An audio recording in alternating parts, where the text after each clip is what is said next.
Welcome back to Tirupati Sri Pragna DS YouTube channel. మన తిరుపతి శ్రీ ప్రజ్ఞకు సంబంధించి online మరియు ఆఫ్లైన్ ఈ ప్లాట్ఫామ్స్లలో అఖండ రివిజన్ గ్రాండ్ టెస్ట్కి సంబంధించి మనం ఎగ్జామ్స్ అనేది కండక్ట్ చేస్తూ ఉన్న విషయం మీ అందరికీ కూడా తెలిసిందే. రీసెంట్గా 7వ తరగతి తెలుగుకి సంబంధించి మనం ఈ యొక్క రివిజన్ గ్రాండ్ టెస్ట్ అనేది కండక్ట్ చేస్తూ వచ్చాం. ఈ యొక్క పేపర్ అనేది ఎలా ఉంటుందో అనేది ఈ యొక్క షార్ట్ అనేది మీకు తెలియజేస్తుంది.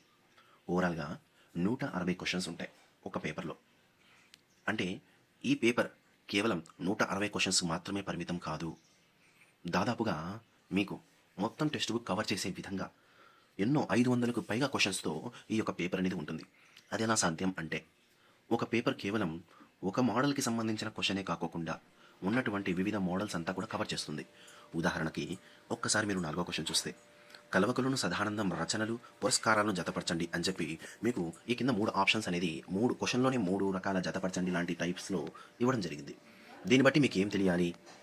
కేవలం ఒక అంశానికి సంబంధించి కాకోకుండా 3-4 అంశాలకు సంబంధించి ప్రశ్న అనేది ఈ విధంగా అడుగుతాం. ఇంకా కొన్ని చూసుకుందాం. ఉదాహరణకి ఒక 19వ క్వశ్చన్ని మీరు గమనించండి. క్రింది వాటిలో అకర్మక వాక్యాన్ని గుర్తించండి అని చెప్పి 4 ఆప్షన్స్ అయితే ఇవ్వడం జరిగింది. ఆ 4 ఆప్షన్స్ ఇవ్వడం మాత్రమే కాకుండా క్రింద మరలా ఆప్షన్స్ ఇచ్చారు. అంటే మీకు సకర్మక వాక్యం అంటే ఏమిటి, అకర్మక వాక్యం అంటే ఏమిటి లాంటి డిఫరెన్స్ తెలిసి ఉండాలి. వాటికి సంబంధించి కింద ఉండే ఆప్షన్స్ని మరలా మీరు ఎంచుకోవాలి. తద్వారా మీకు ఇన్డెప్త్గా ఆ యొక్క క్వశ్చన్స్ పైన పట్టు రావడం జరుగుతుంది. ఇంకా ఉదాహరణకి మీరు చూస్తే 27వ క్వశ్చన్ చూస్తే, విద్యావంతుడు అందరిచే పూజించబడతాడు. ఈ వాక్యానికి సంబంధించి సత్యాంశాలు ఏమిటి? ఇందులో ఉండే ఎన్ని నామవాచకాలు ఉంటాయి, ఎన్ని విశేషణాలు ఉంటాయి, ఎన్ని క్రియలు ఉంటాయి, ఎన్ని విభక్తులు ఉంటాయి మీరు గుర్తించి రాయాలా. అంటే కేవలం ఒక భాషా భాగానికి సంబంధించి కాకుండా అనేక రకాల అంశాలు ఇక్కడ కవర్ కావడం జరుగుతూ ఉంటుంది. ఈ విధంగా మనం టెక్స్ట్ బుక్లో ఉన్నటువంటి అనేక రకాల అంశాలపైన ఈ కేవలం 160 బిట్స్లోనే కవర్ చేయడం జరిగింది. అంటే ఈ క్వశ్చన్ పేపర్ని మీరు చేయాలంటే ఇన్డెప్త్గా మీకు ఆ టాపిక్స్ అన్నీ కూడా తెలిసి ఉండాలి.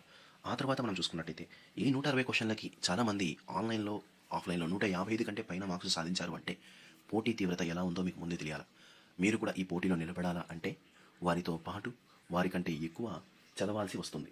ఖచ్చితంగా మీరు ఈ అంశాలంతా మైండ్లో పెట్టుకొని మీరు కూడా ఈ రివిజన్ గ్రాండ్ టెస్ట్ రాయడానికి ప్రయత్నం అయితే చేయండి.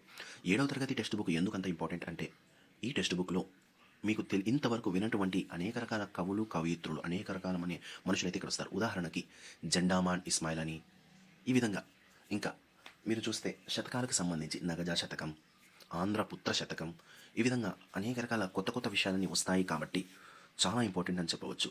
ఈ వీడియోని డిఎస్సి రాసే మీ మిత్రులందరికీ కూడా ఇప్పుడే షేర్ చేయండి. అప్పుడు ఎక్కువ మందికి రీచ్ అవుతుంది.